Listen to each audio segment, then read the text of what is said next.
Okay, hello everybody. Welcome to Linguistics 341 for the winter semester of 2021. It's going to be a very unique version of Linguistics 341, Introduction to Phonetics, because we're going to be all online this semester, and we are also going to be all asynchronous, or almost completely asynchronous as we do this. So I guess before I get into that, I'll introduce myself. I'm Steve Winters. I'll be your instructor for the semester. I am sort of the resident phonetician in the program of linguistics here, and I have a research focus which is primarily in speech perception, but I also know a little bit about the acoustics of speech as well, and production, of course, too. So that's kind of where I'm coming from as a researcher. There's also a TA for this course who does not appear in this video, but his name is Dusan Nikolic. He comes from Serbia. I come from the United States of America, actually, so we're both kind of immigrants to Canada here, and we may sound a little funny for that reason, but we still understand phonetics pretty well. Dusan has been my TA for this course multiple times now. I think this will be his third or fourth time. Wait, yeah. This is at least his third time, and he taught half the course last semester that I did this because I was out for a month when my parents were in the hospital with possibly the coronavirus. I still don't know. Anyways, I'm getting lost in the details here. So I'll just go to the syllabus, which explains what we're actually going to do for this course. So like I said, my name is Steve Winters. The TA for the course is Dusan Nikolic. You can contact us through email. For the most part, we're hopefully pretty good with email. I'm sure Dusan will be more responsive than me, but my goal is usually to get a response to you within about 24 hours or so. And if I don't do that, it's totally fine for you to keep emailing me and keep bugging me until I do give you a response, because sometimes I can get swamped with a variety of things to do, but that doesn't mean I'm forgetting about you. Just haven't been able to make the time for it, probably is usually the case. If I don't respond right away. If I don't respond right away, another thing you can do is visit office hours. It's actually a really more efficient way to talk to me about course content. And I will be holding office hours this semester on Monday, Wednesday, Friday from 10 to 11. So the official meeting time for the course is supposed to be Monday, Wednesday, Friday at 9. But since we're doing this all asynchronously, I'm not actually going to use that time period for anything other than a couple of review sessions as we get further into the semester. So if you have nothing else in your schedule, Monday, Wednesday, Friday from 10 to 11, that's a great time to talk to me. I'll send you guys a Zoom link for that meeting, which will be a recurring link throughout the semester in an email independently of this video. Dusan will have office hours on Monday from 12 to 1. So you can come talk to him at that point, and he'll send you a Zoom link for that as well. Right, so that's who we are, how to get in touch with us. Excuse me. If you want to know more about what this course is about, I've got a brief description here. So this course is an introduction to the phonetics of the languages of the world. We will explore this broad topic by primarily employing phonetic transcription and acoustic analysis to look at speech cross-linguistically. Readings, lectures, and homework exercises provide an extensive survey of the speech sounds of the languages of the world and an introduction to the basic tools of phonetic science. Course outcomes. Students who successfully complete this course will be able to transcribe and produce any speech sound used meaningfully in the world's languages. They will also be able to identify the articulatory features of any speech sound, be able to record speech with a computer, and conduct a basic analysis of the primary acoustic features of a recorded sample of speech. Students will also gain an understanding of the basic theories of phonetic science and the fundamental principles of how phonetic representations of speech reflect and relate to phonological patterns in language. Okay, so that's kind of what you can expect to learn and get out of this course, I guess you could say. How are we actually going to make this happen? It's, like I said, going to be a unique approach this year because we're all online, and I've planned ahead basically to try to make this as easy as possible on both you and me. So the material for this course is going to be delivered asynchronously.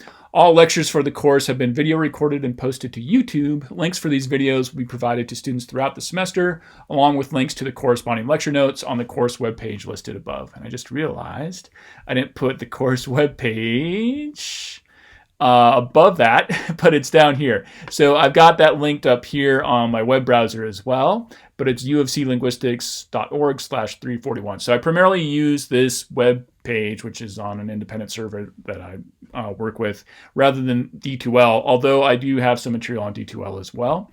But I just want to give you a little tour of this because it's not something that every class uses at the U of C.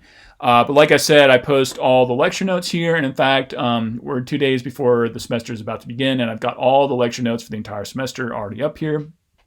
Like I said, this is all going to be asynchronous, so you're going to have to work through this stuff at your own pace.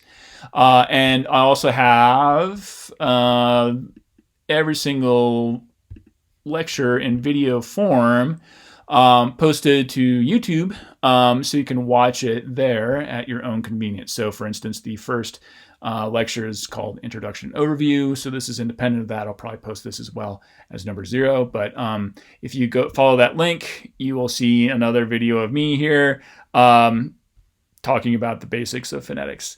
Right. And yeah, so when I first recorded this, it was like back in September, and I thought I was going to have a different TA for this course named Cody Tufts, who's a good grad student in our program as well. But that got switched, and now Dushan is working with me. So just so you know, that's where this little note comes from. But anyways, you can just watch this, or watching a video within a YouTube video. So we'll just stop right there before we get infinite recursion. But that's how the class is basically structured to work. Down here, I guess I'm getting ahead of myself again a little bit. I will mention that there's a course schedule, and I've got lecture topics listed for most days in the schedule with the same numbers as you find on the website. And so normally I try to, there's a 50-minute meeting for the course like 3 times a week. That's the official schedule. But some of these videos on YouTube wound up being more than 50 minutes long. So this one's about 66 minutes long, an hour, 6 minutes. Some of them are shorter than 50 minutes. So there's some gaps in the schedule basically for you to be able to take that extra time to watch the entire video. So like the first week we have 3 meetings officially scheduled, but there's only 2 videos. So that should give you enough time to watch what you need to see. Okay, so like I said, I don't want to get ahead of myself too much, but I'll get back to the schedule by the end of this little video on the syllabus. Okay, so as I mentioned before, I'm also planning on hosting just a couple of live Zoom sessions to help you study for the midterm and the final exam. If we go back down to the course schedule, as is kind of typical for a class like this, there's a midterm, which is scheduled for March 8th. My wife is Ukrainian, and so every time I look at March 8th, I think that's International Women's Day.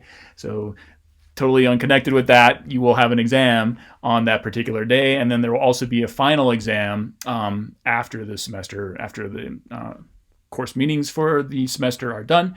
I'll explain more about how I'll administer those 2 exams as we go, but before each one, I'm planning on having a little review session online for anybody who wants to come in and ask me questions. We can learn together as a group. Okay, so always skipping ahead here. My office hours directly follow the official class meeting time. I mentioned that before, to give students an opportunity to inquire about any other course-related questions they might have. And I'll just add again that usually this is the most efficient way to get a hold of me and to get better understanding of what you need to know for the class. It is important to keep in mind that we are still operating in extraordinary circumstances which are less than ideal for university-level instruction this semester. In spite of those challenges, I will do my best to deliver the best possible course to you, and in order to make it all work, I suspect that we will all need to be flexible and make adjustments in our expectations from time to time. For that reason, please regard the course outline which follows as a useful guide for the course, the details of which are likely to change over the course of the semester. This all is still true, but I will say that having done this once in the previous fall semester of this academic year, I think I've got a better handle on what's possible with this format. So I feel like this should work pretty well. The tricky part is that it's going to be hard for me to get a chance to know you all that well without sort of the face-to-face interaction that we're used to. So yeah, if for that reason, if you're feeling lost or confused about anything in the class, please ask questions and I'll try to answer them as best as I can. And then hopefully in the process, we'll get to understand each other a little bit better as well. I've got a note here on technology requirements, which is kind of required for all these course outlines, but basically, I guess I need to change this from 201 to 341. It's the same idea. You need to have a computer with like a webcam and the ability to watch videos, and also a microphone and speaker. And that's actually going to become kind of crucial for some of the exercises we do, because what you're going to do for this class is record yourself speaking, producing various interesting sounds that we encounter in a variety of languages of the world, and then you'll send those recordings to me. You're also going to have to transcribe interesting sounds that we get from different languages in the world, so you're going to have to listen to them as well, and you can download those from the website. So these technology requirements, if you're here already, you probably have all these satisfied. If you don't, you can talk to me if you need extra help, or if you need extra help like working with the software that we're going to use for this class as well.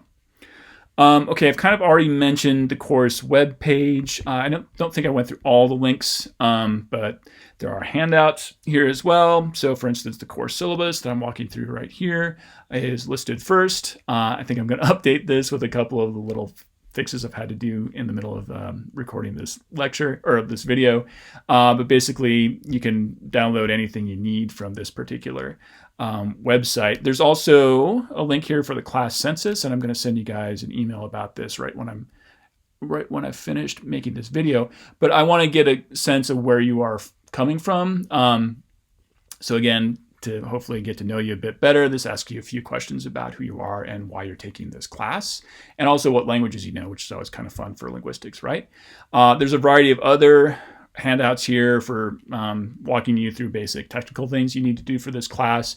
And there's also a link for instructional videos. So we are going to use two software applications that you might not have used before. One is called Prot, which is phonetics focused. And another is called LaTeX, which is software you can use to prepare documents. It's like a word processor basically, but it works differently from most word processors you probably played around with in the past. So these are instructional videos that I've made to help you understand how to use those pieces of software so that you can do your exercises, your homeworks for this class.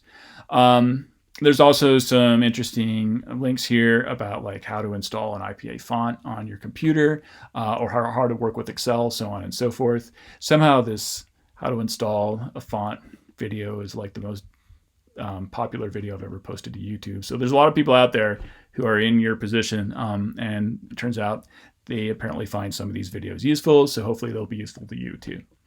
What might also be of use to you are the textbooks for this course. So there's two that I'm recommending. This course used to be more focused on the textbooks, but it's kind of grown beyond that, but that doesn't mean that the textbooks aren't still good. So one is kind of a classic, or maybe a bit of a standard that you get in intro phonetics classes around the world. It's called the Course in Phonetics, and it was written for many years by a famous phonetician named Peter Latifogut, who worked at UCLA down in California. And then Peter Latifogut passed away a few years ago, and one of his students kind of picked up where he left off and updated a bit. His student's name is Keith Johnson. And it turns out I'm one of Keith Johnson's students, so I don't think I'm going to be continuing the tradition if Keith ever moves on. But either way, it's a good textbook, especially for sort of the articulatory side of phonetics. It gives you, it kind of presents things largely in a focus on like how are you moving around your tongue and your lips and your jaw and whatnot as you're producing speech. So it kind of relies on sort of an introspective approach to understanding how you're speaking as you learn phonetics. With, thanks to Keith's contributions, a fair amount of acoustic phonetics added into the mix as well. There's also another textbook which you will hopefully find to be useful by Henning Reitz and Allard Jongman, which I kind of included because it's a little bit better with the acoustic side of things.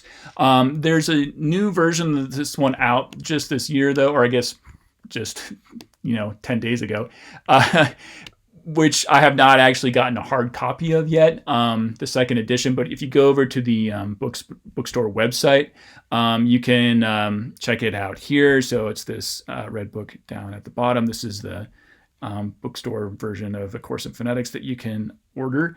And this is the phonetics textbook from Reitz and Jongman as well. You'll notice it's out of stock. It's also cheaper than the Course in Phonetics textbook. Is, I guess, less of a like standard classic, so maybe they don't want to charge as much for that reason. I don't know. But either way, both of these are recommended. And it's funny, I just opened up this webpage like an hour ago, and there were supposedly 3 Course in Phonetics textbooks left, but now they're out of stock. These are pricey, which is kind of why I try to sort of shy away from focusing on them, because I don't feel like an education needs to be that expensive for you to understand what you're doing in phonetics. But if you do buy them, I think you will find them worth the time to have, especially if you're a linguistics major, or especially if you're thinking of going on and doing something like speech language pathology. They make great references, and they will help you do better in this class as well. That's all I'm going to say about that for now.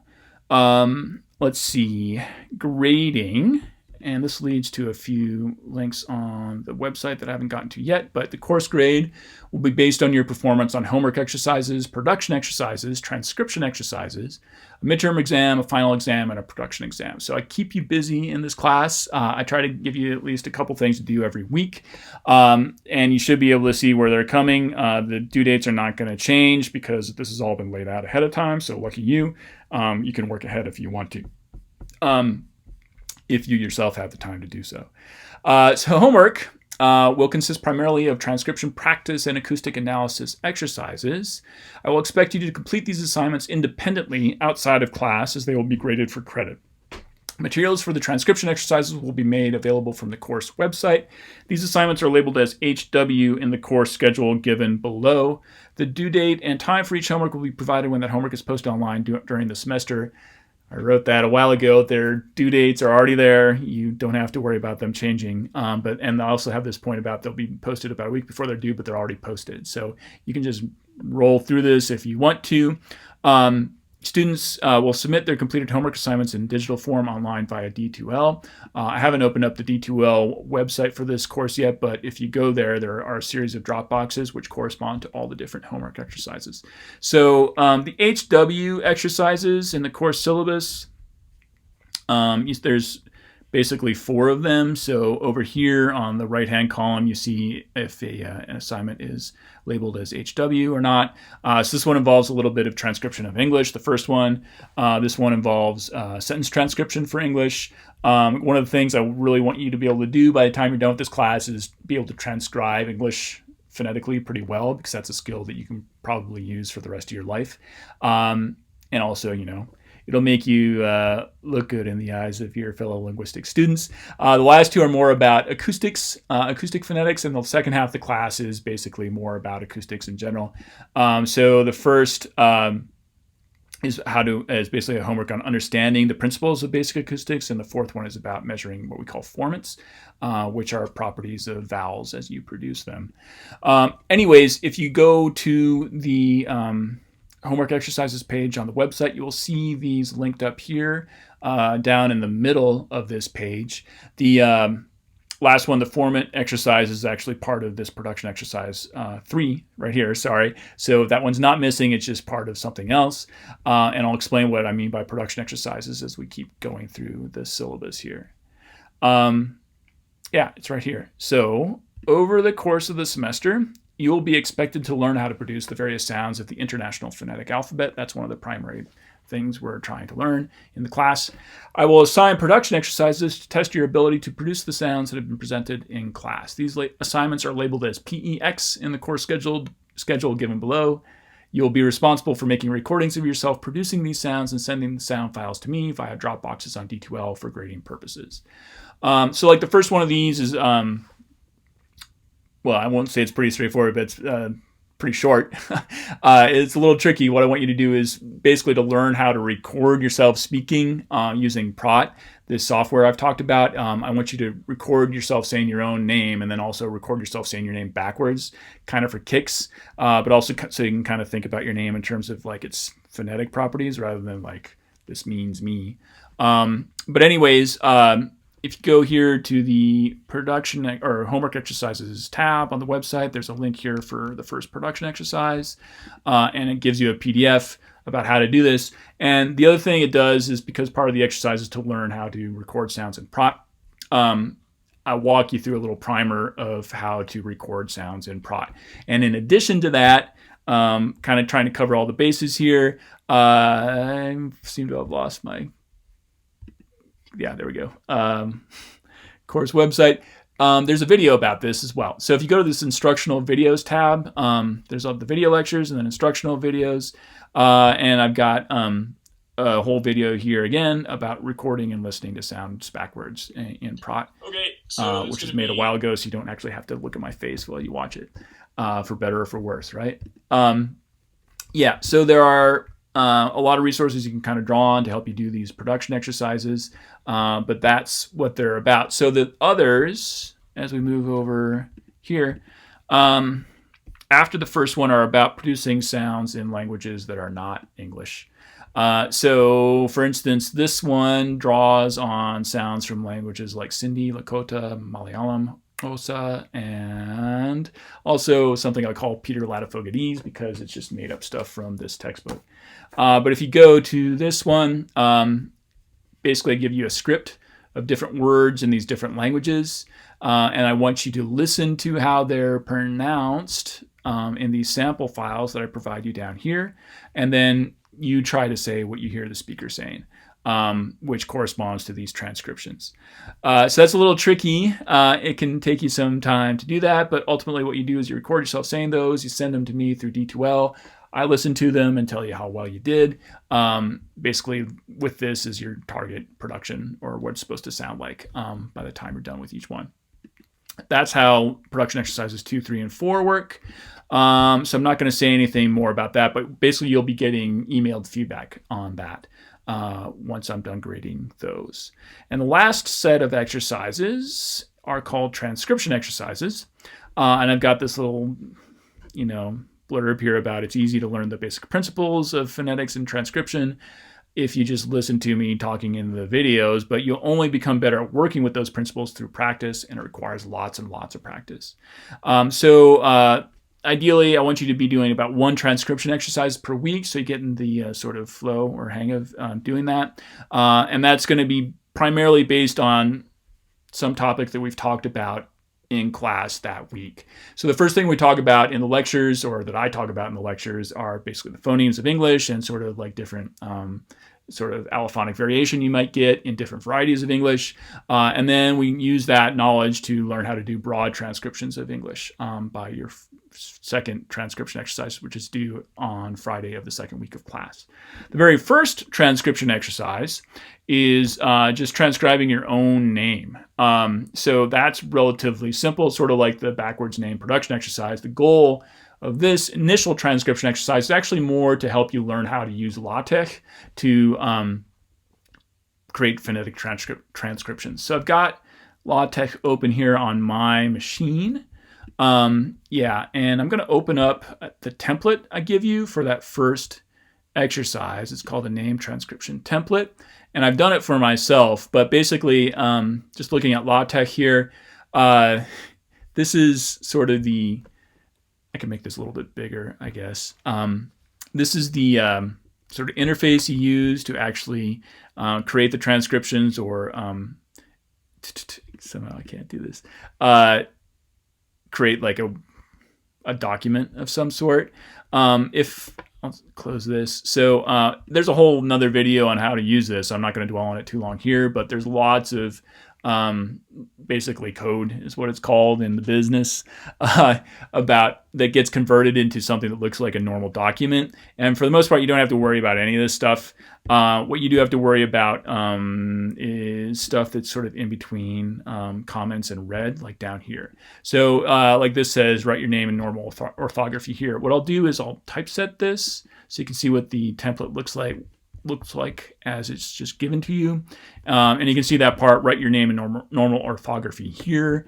And there's nothing, and then there's little brackets below it. And then I've given you this example for my name here of how to transcribe that in the IPA. But I'll just give you a brief example. So like, let's say this is my name in normal orthography, which it is, and I typeset it again, and it should appear here. That's how this system basically works, is that you put little codes in this complicated looking part of the interface, and then you hit that typeset button, and it gives you like a PDF version, which looks nice and pretty. So one of the reasons I'm using this or teaching you how to use it in this class is that it will enable you to make IPA transcriptions in a digital format, which are totally reliable. Like in some programs on a Mac or a PC or whatever computer you have, the phonetic transcriptions can look a little bit wonky and be hard to understand or read, but this gets it right sort of every time. It's just a little bit of a pain in the butt to learn how to use. So that's why I'm giving you a lot of materials to help you learn how to use it. And that's why your first transcription exercise, which is your first exercise overall for this class, is due on Wednesday of next week. But it's pretty simple. You just have to transcribe your name and then, hopefully get it right, but mostly get the hang of using LaTeX to make transcriptions. Beyond that, most of the transcription exercises are going to involve languages which are not English. So the first two are more about like broad and narrow transcriptions of English. And like I said, we try to do about one a week. So I've got one here, I've got another one here. But by the time we get to this third one, we're already talking about places of articulation from languages which are not English. So I'll click on that one. Yeah, so this is Hungarian and Bengali. So I give you a template that you can use for LaTeX to do this exercise. It looks like this to begin with. So I give you a series of basically example sounds in the language so you can hear sort of the interesting sounds that you might not be used to listening to. And then there's a set that you have to transcribe yourself. And I do this for both Hungarian and Bengali in this particular exercise, but there'll be different languages for each one. Your job for these transcription exercises is to do them to the best of your ability. So you do not get points taken off if you get something wrong in the exercise. If something wasn't exactly right, as long as you try to make some transcription of some sound file, right? And there's 20 points per exercise. So if you do the whole set of words that I want you to transcribe, you'll get the 20 points. If you only do half of those words, you'll get 10, right? That's the idea. So just give it your best shot. I don't know what happened there with my tongue, but actually I do. I'm not going to talk about it though.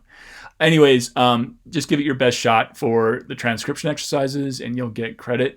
That's basically to help you get practice transcribing sounds, especially sounds that are not in English using the IPA. Okay, so there's a lot of those. Like I said, one per week. I'm not going to talk about them further. There's a couple actually at the end, which are about reading spectrograms. I'll click on a couple of these. So vowel magicking exercise. So these look a little bit different. We'll talk about this as we go, or you'll learn more about it as you watch the videos. But like say in this exercise, you see a bunch of spectrograms, which probably look completely meaningless to you at this point. And you have to match up each one of these spectrograms with one of these 13 different words, which takes a little while. But then you just put your answers into this interface and put your name and your UCID number, and you're done with the exercise. So in one respect, those are easier technically, I guess, but might take you a little bit more time to actually do because it will involve a lot of sort of pattern recognition and looking at things you're not used to looking at yet. Okay, so I'm not going to say more about that. The exams, there's two exams, actually a third one called a production exam, but I'll talk about that separately. The midterm is going to focus on material covered in the first half of the term, and the final exam will primarily focus on material covered in the second half of the term. It's not cumulative. Both exams will be open book, which is kind of a concession to the reality of what we're doing right now, which is doing this entire course online. So I'm not going to be at your home spying on you as you do these exams to make sure you don't look at your books. Therefore, go ahead and look at your book as you do it, if you want to, and if you buy the textbooks or what have you. Just in the exams, do not consult with friends. That's a no-no, and you will fail the exam if you do that. Okay, so the midterm exam will be made available for one 24-hour window on the date specified in the course schedule below, which I mentioned before is March 8th. You will be able to download the exam from a link that I will provide to you via email. Once you have downloaded the exam, you'll have an hour and a half to complete it and submit it via the appropriate Dropbox on D2L. So hopefully that's straightforward, but basically it's the easiest way for me to administer it and still keep the timing information organized well enough to know if you're doing this all within the time limits provided. Similarly, the final exam will be made available online for a 5-day window during the first week of the final exam period. You will be able to download the exam from a link that I will provide to you via email, so on and so forth, and you'll have 3 hours to complete that and submit it via the appropriate Dropbox on D2L in a similar fashion. If you have accommodations, if you're a student who has an accommodations letter saying that you should get extra time on exams, then I'll just factor that in automatically. You don't have to worry about it or do anything special for it. Other than let me know that you need those accommodations, I guess. The production exam is going to be similar to the production exercises that you have completed throughout the semester. I will give you a script of words written in the IPA for you to record yourself saying, and you will submit your recordings to me via the appropriate Dropbox on D2L. I'll send you the script for the production exam shortly after the last class meeting day, and you will have 2 weeks to complete the exam. So the idea here, based on my experience from last semester, is to give you sufficient amounts of time to complete these exams, which may involve some technical details that could be hard to work through under pressure. So I want you to be able to have enough time to actually answer the questions based on everything that you have learned from the class, and in order for you to do your best, as it were. So that's an hour and a half for the midterm, which is more time than students get in person usually. And 3 hours is more time than students get in person for the final as well. And then 2 weeks to do the production exam should be plenty of time to get that done. But if you are ill or cannot take an exam due to a personal emergency during the scheduled time for an exam, please let me know as soon as possible. And hopefully we can coordinate some alternative arrangements for you, but hopefully that will never happen. We have enough stress at the moment as it is. Okay, so I've talked about all the different components of the coursework. They're going to be weighted as follows in determining your final grade. So 15% for each of the 3 types of exercises, then 25% for the 2 exams, and that leaves 5% over for the production exam. And that's it. I'll mention, if I can go back to, I don't know why this keeps happening. There it is. There's one link I haven't talked about here already. It's the check grades link. I haven't updated it yet, but you see this little red date over here. That's the last time I did update it for the previous version of this class. But if you open this link in a new tab, you basically can input your last name and your UCID number, and you will see your entire grades for the class, at least for the exercises that have been graded up to that point. That's, again, easier for me to do than to put things on D2L, but so just so you know, if you want to check your grades, that's how you do it. The grading scale for this course is this. I'm not going to go through this in detail, but just so you know, that's how it breaks down. Resources. So I've got a few of these links open. Like I said, we're using a course in phonetics for this course, or kind of basing it on that recommended textbook. And there's a variety of resources available for course in phonetics, and I should be able to get to them here if I can go through all the things I've opened up in the middle of making this video. Wow, that's a lot of stuff. Anyways, so here's the course in phonetics textbook website. There's a lot of fun stuff in here, like you can click on a symbol here, and I don't know if I'm going to allow it to do that. Yeah, you can listen to these sounds. This one might be familiar, just and this one is maybe a little bit not familiar, or stuff like that, right? So these are all the sounds of the IPA as recorded by Peter Ladefoged back in the day. We'll listen to these as we go through the course as well in the lectures, just to give you a sense of how to pronounce all these wonderful symbols in the IPA International Phonetic Alphabet chart. There's a lot of other stuff in here. I'm not going to go through it all. There's also an older version of this textbook website, which is still here and which I still have material from in the lecture notes. And it's still useful. So I just wanted to give you a link in case you wanted to check it out. And there's also another textbook that Peter Ladefoged wrote called Vowels and Consonants, which has a few other things that aren't included in the course in phonetics textbook, like talking computers, for instance, that sort of thing, or actions of the larynx for things like tie stops or Quechua or so on and so forth. We'll talk about all this stuff as we go through the semester. I've got a link here for LaTeX, which I've already talked about. And again, it takes a little while to get used to LaTeX, which is why I want to get started on it early. And that's why your first assignment actually involves learning how to use it.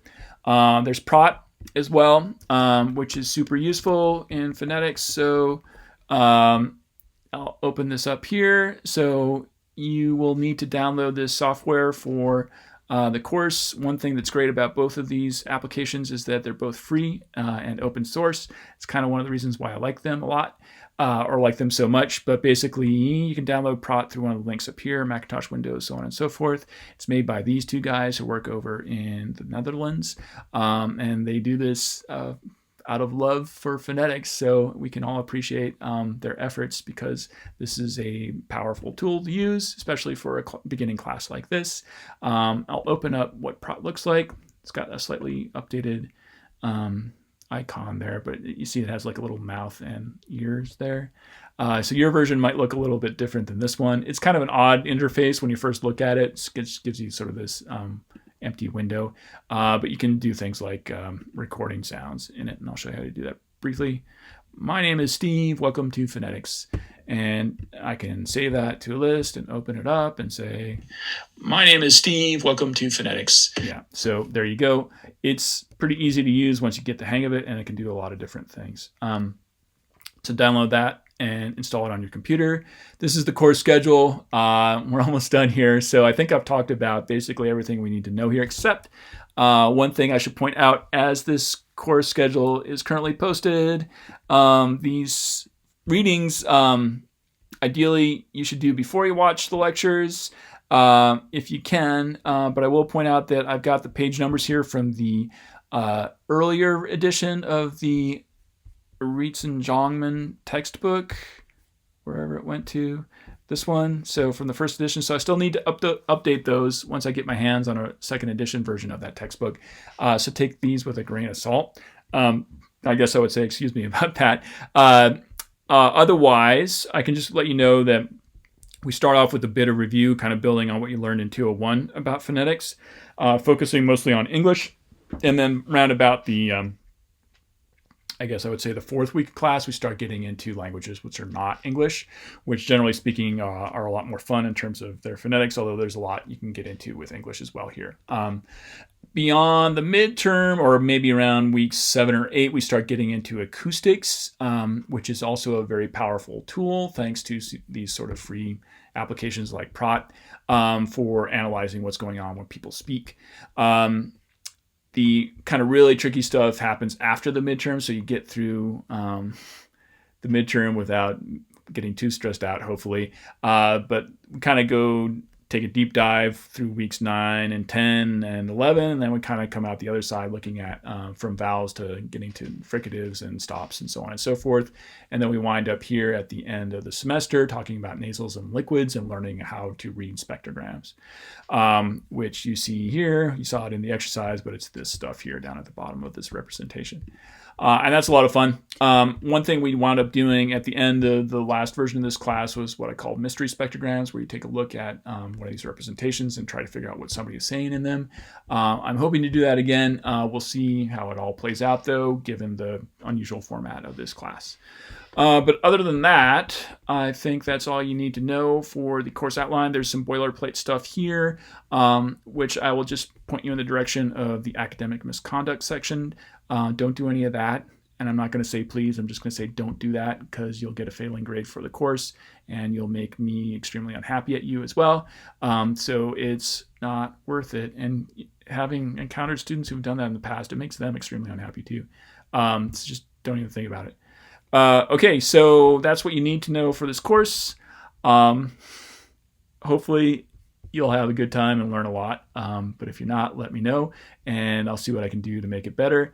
But otherwise, it's all out there for you now, so you can get started whenever you want. And I would say maybe the first thing you can get started on is the sort of background questionnaire, the class census, as I call it, and let me know where you're coming from and what you know about other languages and other linguistics courses and what you would like to learn in this class as well. Cool. And I'm going to stop the video there. Have fun, and I'll sort of see you guys on Monday.